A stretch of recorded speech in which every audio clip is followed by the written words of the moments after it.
The deep space listening station floated silently in the darkness, its massive dish turning slowly toward distant stars.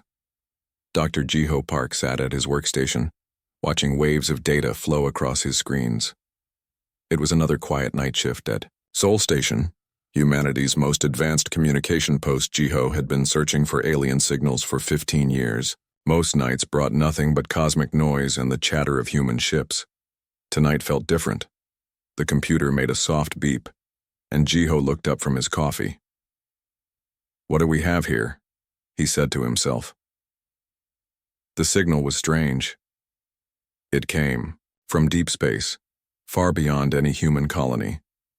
The computer showed complex patterns, not the simple radio waves that stars naturally made. This was clearly artificial, clearly made by intelligent beings. Jiho called his colleague Minji Kwan to his station.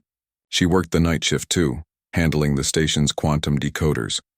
Her expertise with alien languages had helped crack several mysteries before. "Take a look at this," Jiho said, pointing to his screen. "The signal is coming from the outer rim, but it's not headed our way. It's aimed at empty space 200 light-years from here." Minji frowned as she studied the data. "That's odd. Why would anyone send a message to empty space?" "Maybe they're not sending it to empty space," said a voice behind them. Hyun Lee walked over from his station carrying a tablet full of calculations. "Maybe they're sending it somewhere we can't see." Hyun was their quantum specialist, the man who understood how space bent and twisted around massive objects. He often saw patterns that others missed. "Look at these numbers," Hyun said, showing them his tablet. "The signal is aimed at a specific point in space. But if you trace it back through time, accounting for stellar drift and galactic rotation, that point would have been occupied by a solar system about 300 years ago." Jiho felt his heart race. "You're saying they're sending a message to someone who used to be there? Or someone they think is still there?" Minji added quietly. The three humans worked through the night, feeding the signal through every decoder they had. Slowly, patterns emerged. Mathematical sequences that proved intelligence. Star charts that showed familiar constellations. And something else. Something that made Minji's hands shake as she typed. "Jiho, you need to see this," she said, her voice barely above a whisper. On her screen was a rough translation. The words were broken, incomplete, but the meaning was clear. "Warning. Home star dying. Do not return. Repeat. Do not return home. We are lost. Remember us." The message continued for hours, repeating the same desperate warning over and over. It contained detailed star charts showing the location of the sender's home system. It included biological data, as if the senders wanted their distant friends to remember what they looked like. Most heartbreaking of all, it contained what seemed to be cultural recordings, songs, and stories that the aliens wanted to preserve. "They think they're going to die," Jiho said softly. "This is their final message." Hyun pulled up stellar data on his computer. "Their home star is 47 light-years from here. According to our surveys, it's a red giant showing signs of instability." "How long do they have?" Minji asked. "Based on these readings, maybe 6 months before it goes nova." The three humans sat in silence, staring at the screens. Somewhere out there, an entire civilization was preparing for death. They had sent their final message to friends or family members who were supposed to be in deep space, but those ships had apparently vanished long ago. They don't know anyone received this, Jiho realized. They think they're completely alone. Minji had been working on more of the translation. "There's something else here. They call themselves the Kethvar, and they mention other species." "What do they say?" Minji's face was grim as she read from her screen. "They call humans the failed children who crawl between small rocks. They say we cannot hear the deep songs and are too primitive to matter." Hyun laughed bitterly. "Well, joke's on them. We heard their deep song just fine." But Jiho wasn't laughing. He was thinking about the billions of beings who were about to die, alone and afraid, on a world 47 light-years away. They had dismissed humanity as primitive and worthless, but right now, humans were the only ones listening. We have to tell Earth Command, he said finally. Tell them what? Minji asked. That we picked up a distress signal from aliens who think we're too stupid to help them. We tell them that we're the only ones who can help them, Jiho replied. Over. The next few hours the signal continued. The Kethvar added more details to their message as if they couldn't bear to stop talking to the empty void. They described their beautiful water cities, their art, their science. They spoke of their children, learning to sing the deep songs that humans were supposedly too primitive to understand. They talked about their failed attempts to contact their lost colony ships, the growing panic as their star became more unstable, and their final decision to send one last message into the darkness. They didn't expect an answer. They just wanted someone, somewhere, to know they had existed. As the sun rose over Earth, Jiho, Minji, and Hyun compiled their report. They had 6 months of desperate messages from a dying civilization. They had star charts showing exactly where the Kethvar lived. They had biological data that might help humans understand how to save them. Most importantly, they had something the Kethvar didn't have: hope. Send it all to Earth Command, Jiho ordered. Mark it. Priority 1. You really think they'll authorize a rescue mission? Hyun asked. For aliens who think we're primitive failures? Jiho looked out the station's window at the stars. Somewhere out there, an entire species was counting down their final days. They had reached out across the void, never expecting anyone to answer. But humans had answered. Humans had listened. And if Jiho had anything to say about it, humans would do what they did best when others needed help. They'll authorize it, he said with quiet confidence, because that's who we are. We don't abandon people, even if those people don't think much of us. The signal from the Kethvar continued to stream in, a desperate song across the darkness. But for the first time in centuries, someone was listening. Someone cared. Someone was already planning to help. The signal was never meant for them, but humans had heard it anyway, and that was going to change everything. The emergency meeting at Earth Command had been going for 6 hours. Admiral Donghyun Choi sat at the head of the long table, looking at the faces of Earth's most important leaders. Scientists, military officers, and government officials all stared at the data from Seoul Station. Let me make sure I understand this correctly, said President Martinez through the video screen. We have a distress signal from aliens who are about to die, but they think humans are too primitive to help them. That's correct, Madam President, Admiral Choi replied. The Kethvar sent this message to their colony ships, which apparently disappeared centuries ago. They have no idea we intercepted it. Dr. Yuna Kim, Earth's leading astrophysicist, stood up from her seat. She had been running calculations all morning, and her results were not encouraging. The Kethvar homeworld is 47 light-years away, she said, pointing to the star map on the wall. Even with our newest FTL drives, it would take 18 months to reach them. According to their own data, their star will go nova in less than 6 months. The room fell silent. Everyone understood what that meant. So we can't save them, said General Park, head of Earth's Defense Forces. Not with conventional technology, Dr. Kim agreed. But there might be another way.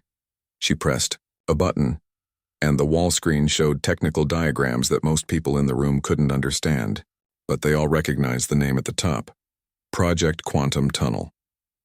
We've been developing experimental quantum tunnel technology for deep space construction, Dr. Kim explained. It's never been tested on anything larger than a cargo pod, and it's extremely dangerous, but theoretically it could cut travel time to 8 months. What are the risks? Admiral Choi asked, though he suspected he already knew.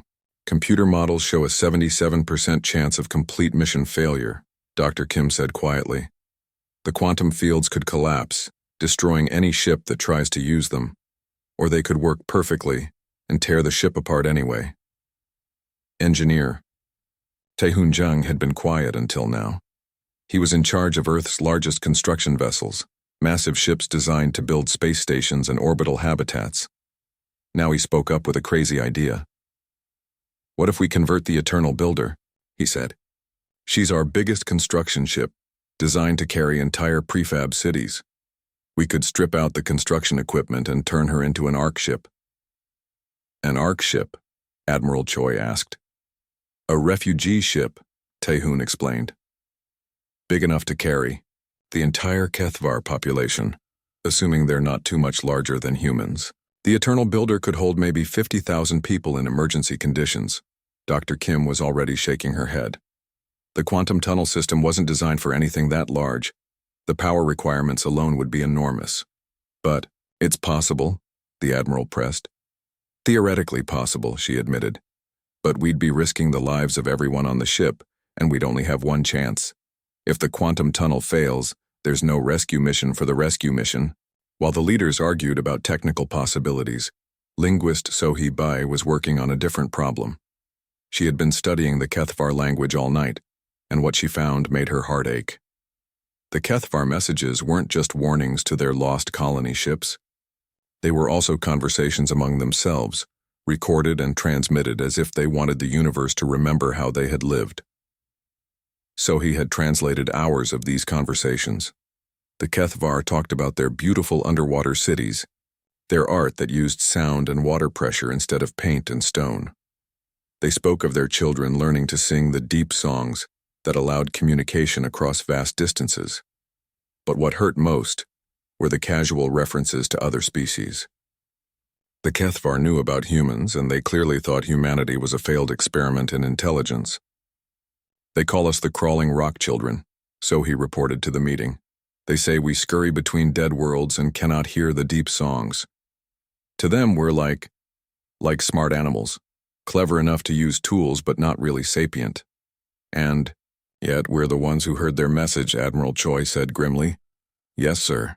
They never expected any primitive species to have the technology to intercept their deep space communications. They thought only their own people or other advanced species could manage it. The irony was bitter. The Kethvar had dismissed humanity as primitive failures, but now those same primitive failures were their only hope for survival. How many Kethvar are there? Asked Dr. Kim. Based on their population data, approximately 12 million on their homeworld. So-hee replied, all living in 3 major underwater cities. They're aquatic, so they'll need special life support during transport. Tae-hoon was already sketching conversion plans on his tablet. The Eternal Builder has enough water storage for that many people if we convert the cargo bays. We'd need to work fast, though. Converting her and installing the quantum tunnel system would take at least 2 months. That gives us a 4-month window to reach them and get back, Admiral Choi said. Assuming everything works perfectly. Sir, said Dr. Kim quietly. Even if everything works perfectly, we're talking about the most dangerous mission in human history. We'd be sending 50,000 people into unknown space, using untested technology to save aliens who think we're too primitive to matter. The room fell silent again. Everyone understood the stakes. This wasn't just about saving the Kethvar. This was about what kind of species humanity wanted to be. Admiral Choi looked around the table at Earth's leaders. These were practical people, used to making hard decisions based on facts and probabilities. The facts said this mission was nearly impossible. The probabilities said most of the rescue team would die. I want to hear from everyone, he said finally. This isn't a military decision. This is a decision for all of humanity. One by one they spoke. Dr. Kim talked about the scientific value of contact with an alien species, even if that contact was brief.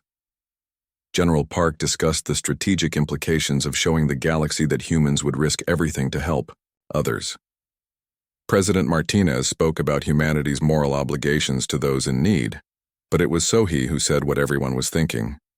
They think we're failures, she said softly. They think we're too primitive and stupid to matter. But we heard them when no one else did. We're here, ready to help, when all their advanced friends have vanished. She stood up, her voice growing. Stronger. Maybe we are primitive. Maybe we are failures. But we're the failures who showed up. We're the primitives who are willing to die for complete strangers. If that's what makes us primitive, then I'm proud to be primitive. The vote, when it came, was unanimous. 50,000 humans would risk their lives to save 12 million aliens who thought humanity wasn't worth their attention. Admiral Choi closed the meeting with orders that would change everything. Convert the Eternal Builder to an arc ship. Install the quantum tunnel system. Recruit volunteers for the most dangerous mission in human history. As the leaders filed out, Sohi remained behind, still listening to the Kethvar messages. Their songs were beautiful, she had to admit. Their art was sophisticated beyond anything humans had created. But their songs were songs of despair, and their art would die with them if humans didn't act. The signal was never meant for them, but humans would answer it anyway, because that's what humans did. They showed up for people who needed help, even people who didn't think much of them, even people who thought they were too primitive to matter. Captain Young-Ho Nam stood on the bridge of the indomitable dawn, watching the stars stretch into lines as the ship entered quantum tunnel mode. 2 months of frantic conversion work had transformed the massive construction vessel into humanity's largest arc ship. Now 50,000 volunteers were trusting him to bring them safely across impossible distances. "Quantum tunnel holding steady," reported navigator Seokjin Ryu from his station. "But I'm seeing some fluctuations in the field generators. They weren't designed for a ship this size." Young-Ho nodded grimly. Everything about this mission was pushing beyond safe limits. The quantum tunnel technology had never been tested on anything larger than a cargo pod. The life support systems were running at maximum capacity. Even the ship's structure was groaning under stresses it was never meant to handle. "How long until we reach the Kethvar system?" he asked. "If the tunnels hold, 6 more months," Seokjin replied. "If they don't hold..." He didn't need to finish the sentence. Dr. Yoonji Song was working around the clock in the medical bay, trying to understand Kethvar biology from the data they had intercepted. The aliens were aquatic, breathing water instead of air. Their bodies were built for high-pressure underwater environments. Keeping them alive during transport would require perfect conditions. "Their cellular structure is completely different from ours," she explained to Captain Nam during their daily briefing. "They need water with specific mineral content, maintained at exact temperature and pressure. If we get any of it wrong, they'll die within hours." "Can we provide what they need?" Young-Ho asked. "I think so, but I won't know for sure until we see them in person. We're basically performing medical procedures on a species we've never met, based on radio transmissions and computer models." The challenges seemed endless. Engineer Jiwoo Han was constantly fixing problems with the quantum tunnel generators. The enormous energy requirements were draining their power systems faster than expected. Worse, the quantum fields were creating spatial distortions that threatened to tear the ship apart. "Captain, we have a problem," Jiwoo reported during the 3rd month of their journey. "The quantum tunnel is becoming unstable. The fields are starting to collapse." Young-Ho rushed to the engine room where Jiwoo was working frantically at the control panels. The quantum generators were glowing dangerously bright, and the air around them shimmered with unstable energy. "What's happening?" he asked. "The generators are overloaded," Jiwoo explained. "They're trying to maintain a tunnel large enough for our ship, but the power requirements keep growing. If this continues, the fields will collapse completely." "How long do we have?" "Maybe an hour before total failure." Young-Ho felt his heart sink. They were still months away from the Kethvar system. If the quantum tunnel collapsed now, they would be stranded in deep space with no way to complete their mission. "Is there anything we can do?" he asked. Jiwoo hesitated, then pointed to a manual control station near the generators. "Someone could realign the quantum matrices manually. It would stabilize the fields long enough for us to reach our destination." "What's the catch?" "The catch is that whoever does it will be trapped inside the quantum field when it stabilizes. The process creates a dimensional bubble that can't be opened from the outside." Young-Ho stared at the control station. Someone would have to sacrifice themselves to save the mission.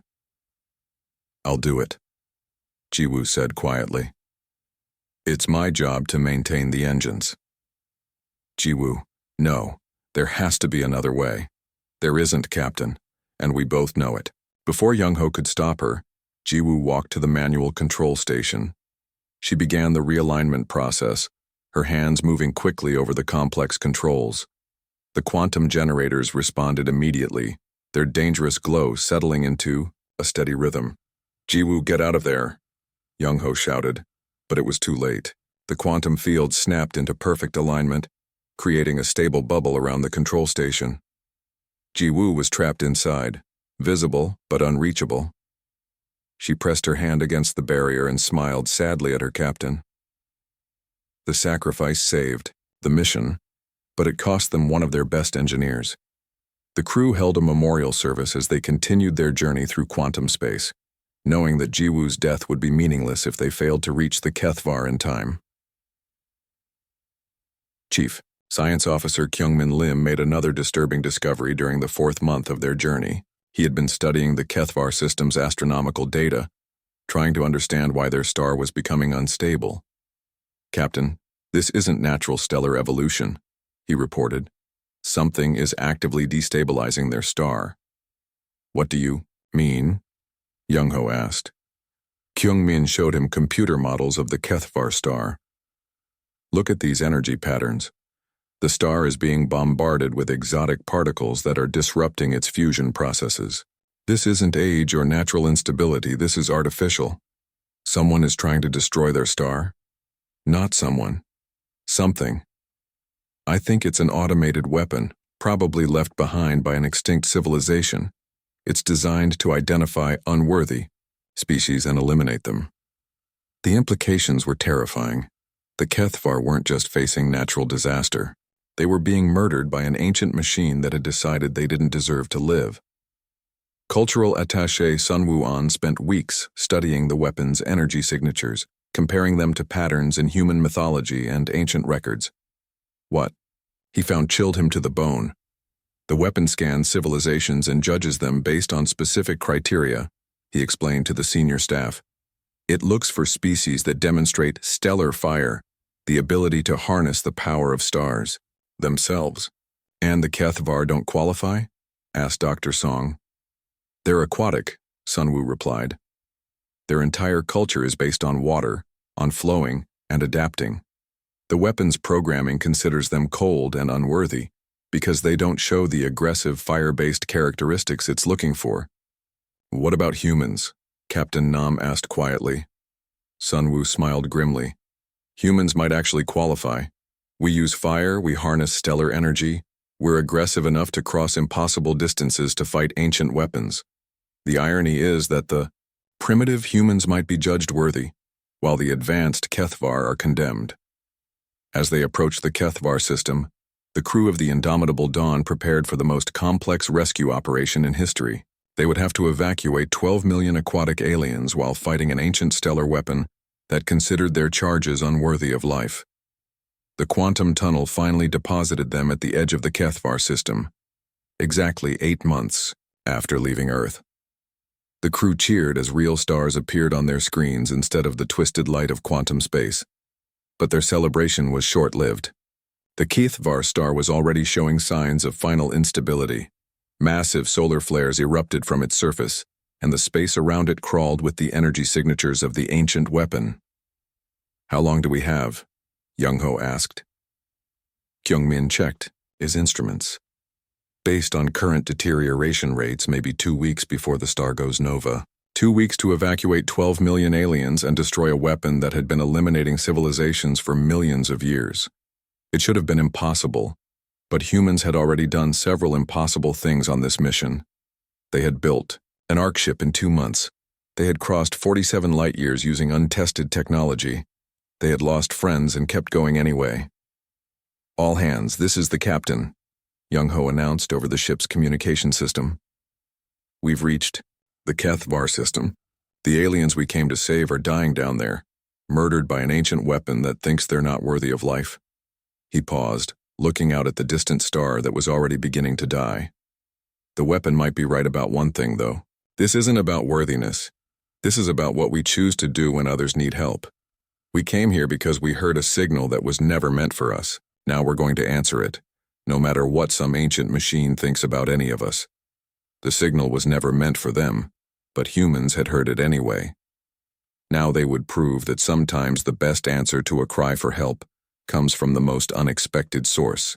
The ancient weapon revealed itself as the Indomitable Dawn approached the inner system. It was massive, larger than Earth's moon, built from materials that bent light around them like black glass.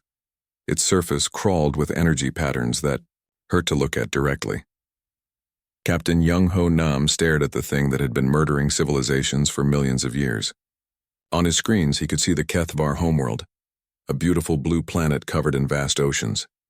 3 underwater cities glowed like jewels beneath the waves, home to 12 million beings who were about to die.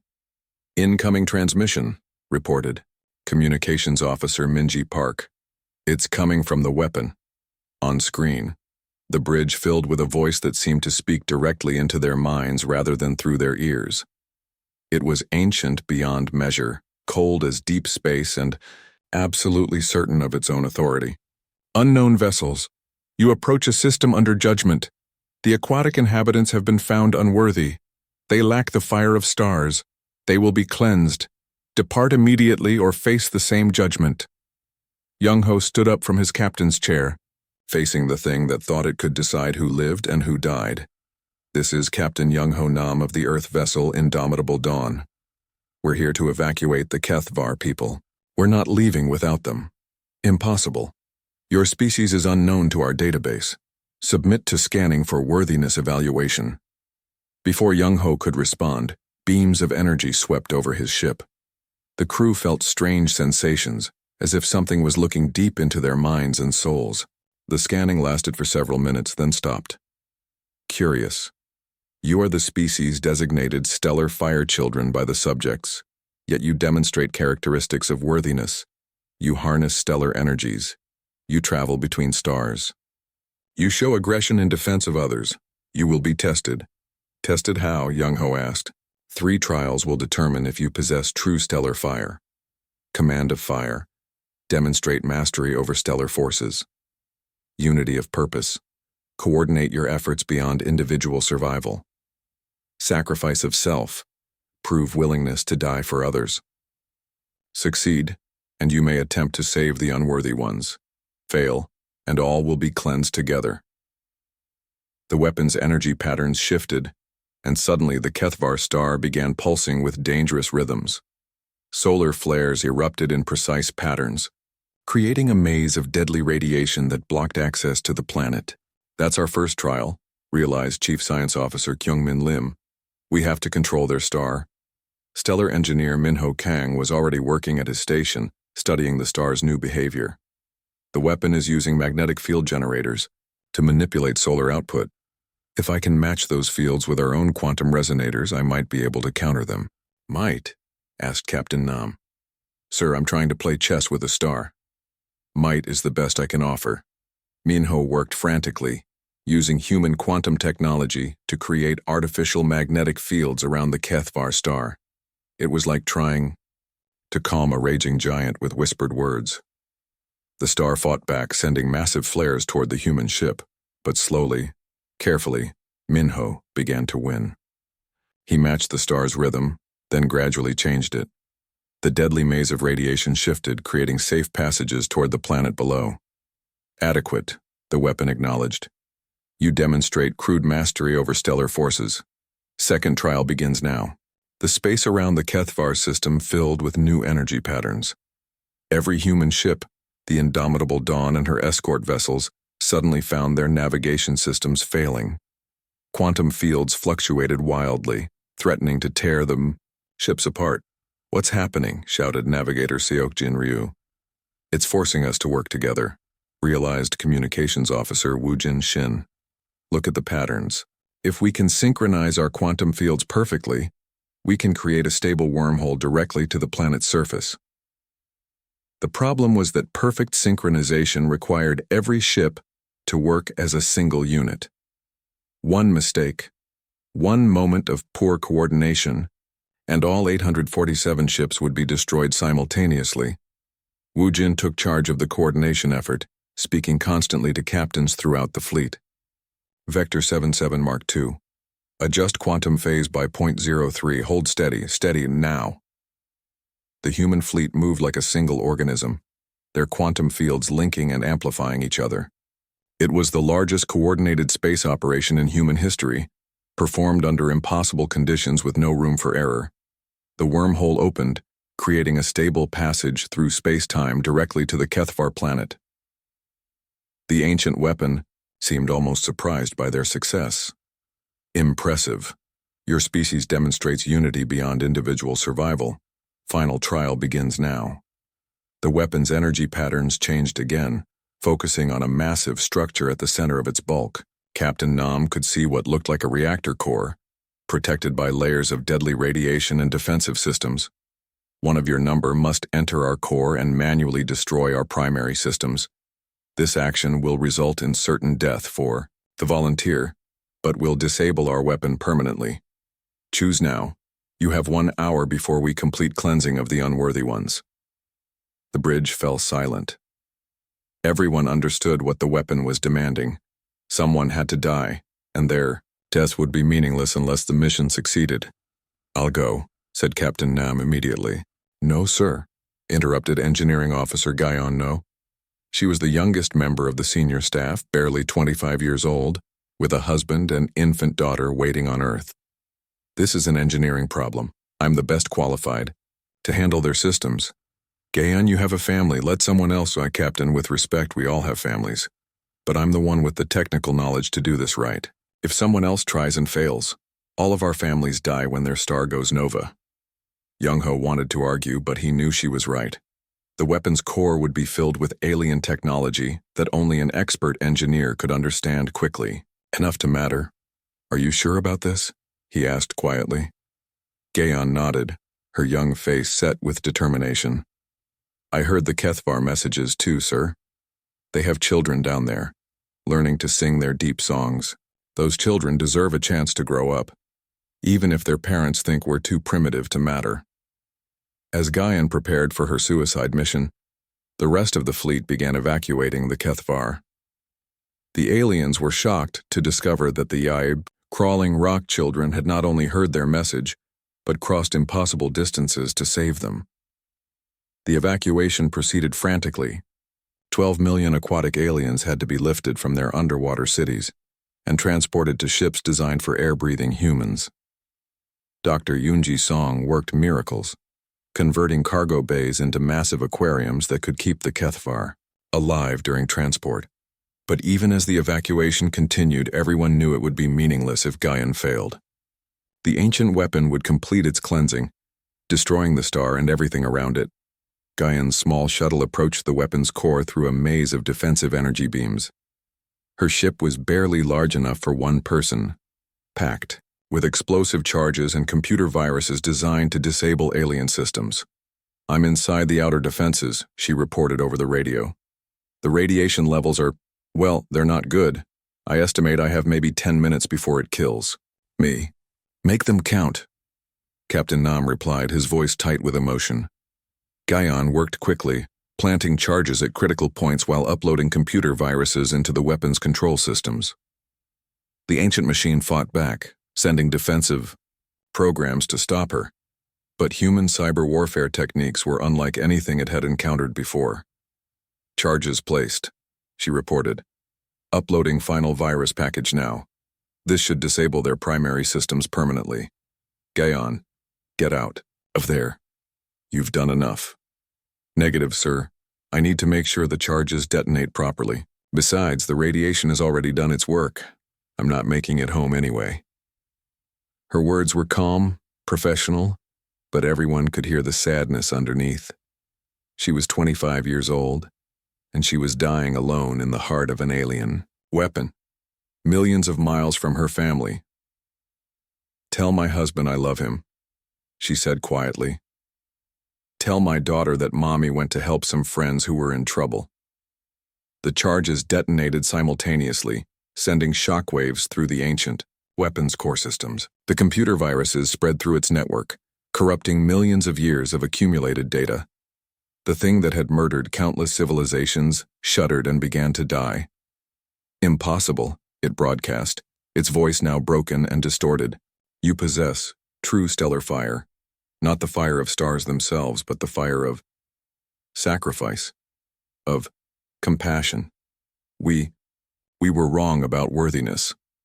The ancient weapon went silent, its energy patterns fading as its systems failed one by one.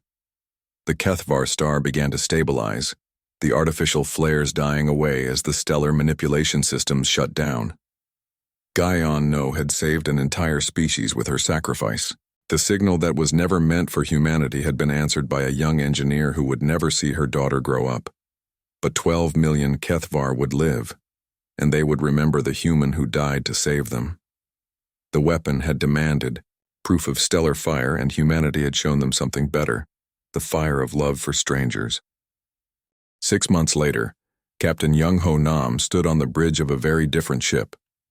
The indomitable Dawn had been converted again, this time into a mobile city where humans and Kethvar lived and worked side by side.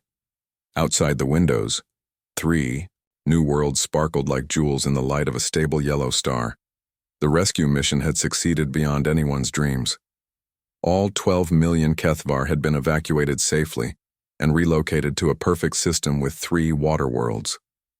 Their new home had deeper oceans than their old planet, with mineral-rich waters that made their songs even more beautiful. But the real changes went far deeper than new planets. Captain Nam, called Dain, the former deep singer Velthara, she had chosen the human name after learning that humans had trouble with Kethvar harmonic speech. The High Council wishes to speak with you. Young Ho followed Dain through corridors that hummed with alien music. The Kethvar had built their sections of the ship like underwater caves, with flowing water and phosphorescent lights that pulsed, in rhythm with their deep songs. It was beautiful in a way that human art had never achieved. The High Council chamber was a vast pool where 12 Kethvar elders floated in perfect formation. They were magnificent beings, twice the size of humans, with flowing fins and bioluminescent patterns that shifted with their emotions. When they spoke, the water itself carried their harmonized voices. Captain of the Fire Singers, they said in unison, using humanity's new Kethvar name. We have prepared the great gift. Dain translated their harmonic speech into human words. They're giving you the deep song technology, Captain. It's their most precious achievement, quantum harmonic communication that works instantly across any distance. Young Ho felt his breath catch. The deep song was how the Kethvar had built their civilization, allowing instant communication between their scattered colony ships across hundreds of light years. With this technology, humanity would be able to coordinate across the entire galaxy. Why? He asked simply. The elders sang together, their voices creating complex harmonies that spoke of shame and gratitude and wonder. Because we were wrong about you, Dain translated. We called you the failed children who crawl between small rocks. We said you could not hear the deep songs.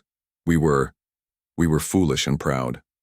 One elder sang alone, and Dain's translation came with tears in her eyes. Elder Morthane says, You heard our song when it was never meant for you. You crossed the void when we thought you too primitive to matter.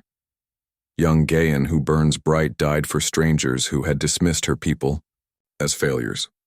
We have much to learn about what makes a species truly advanced. The gift ceremony continued for hours, with ancient rituals that welcomed humanity into the greater galactic community. But the most important moment came when young Dr. Jiwoo, you made her discovery. Jiwoo had been studying Kethvar star charts, learning about their ancient explorations. What she found changed everything about humanity's future in space. Captain, she reported excitedly, the Kethvar have detailed maps showing 47 other species threatened by ancient weapons like the one we destroyed. The weapons are all connected to a central network that judges species based on worthiness. And, Young Ho prompted, and now that we've proven humans can pass the trials, we have the authority to shut down the entire network. We can save all 47 species. The implications were staggering. Humanity had stumbled into becoming the galaxy's protectors, not through conquest or superior technology, but through the simple act of helping strangers in need.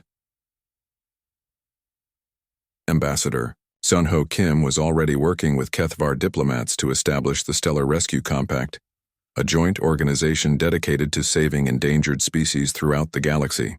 The first rule of the compact was simple. Anyone who needed help would receive it regardless of what they thought about their rescuers. It's ironic, Sun Ho told Captain Nam over dinner. The Kethvar spent centuries looking for worthy civilizations to contact. They ignored dozens of primitive species because they didn't meet their standards. Now they've learned that the most advanced species might be the ones who help others without caring about worthiness. The changes were visible everywhere on the ship. Human children played with young Kethvar in specially designed pools, splashing and laughing despite the language barrier. The Kethvar young ones were teaching the human children to sing simple, deep songs, while the human children taught alien games like tag and hide and seek. In the science labs, human and Kethvar researchers worked together on projects neither species could have completed alone. Dr. Yunji Song was studying Kethvar medicine, learning healing techniques based on harmonic frequencies. Kethvar biologists were fascinated by human adaptation to different environments, but perhaps the most important work was being done by linguist Minseo Choi, a young woman who had been born during the journey to save the Kethvar. She was developing the first truly universal language, combining human speech patterns with Kethvar harmonic communication. "Look at this," she showed Captain Nam, playing a recording of children at play. Human voices mixed with Kethvar songs, creating something entirely new. They're not translating anymore. They're speaking a hybrid language that both species understand naturally. It was the sound of the future, human determination combined with Kethvar wisdom, creating something greater than either species could achieve alone. The day came when the first new distress signal arrived. It came through the Deep Song network, broadcast on frequencies that the Kethvar had taught humanity to monitor. But this time, the signal was different. The Zephyrian Collective was a silicon-based species facing extinction from solar radiation storms. They had been trying to contact the Kethvar for decades, begging for help evacuating their homeworld. But their message was directed specifically at humans. "Honored fire singers," their translation program decoded. "We know of your great rescue, of the Deep Song people. Our world dies in the fires of our angry star. We are not worthy of salvation. We are only crystal builders who shape light into cities. But we have heard the songs that say you help even the unworthy. Please, if you can hear this, help us." Captain Nam smiled as he read the message. The Zephyrians thought they were unworthy, just as the Kethvar had thought humans were primitive. But worthiness had nothing to do with it. "Signal the fleet," he ordered. "Tell them to prepare for another rescue mission." "Sir," asked his new first officer, "we don't even know what silicon-based life forms need to survive transport. This could be even more dangerous than the Kethvar rescue." "Probably," Nam agreed. "But that signal wasn't meant for us either, and we heard it anyway. That seems to be what we do." As the indomitable Dawn and her fleet prepared for their next impossible mission, children played in the corridors. Human and Kethvar young ones who had grown up together, who spoke a language that mixed words and songs, who thought it was perfectly normal for different species to risk everything to help each other. They were the future of the galaxy, and they would grow up believing that helping strangers was what civilized beings did. They would never question whether someone was worthy of rescue, because they had learned that the question itself was wrong. The signal from the Zephyrians continued to broadcast, carried by the Deep Song network to every corner of the galaxy. But now other signals were joining it. Dozens of species who had heard about the fire singers and their impossible rescues. The signals were never meant for humanity. Humans just happened to be listening, and they happened to care enough to answer. But as the children played their hybrid games and sang their mixed songs, it was clear that this accident of compassion had become something much larger. Humanity had found its place in the galaxy not as conquerors or explorers, but as the species that showed up when others needed help. They were the ones who heard signals that weren't meant for them and answered anyway. And the galaxy would never be the same.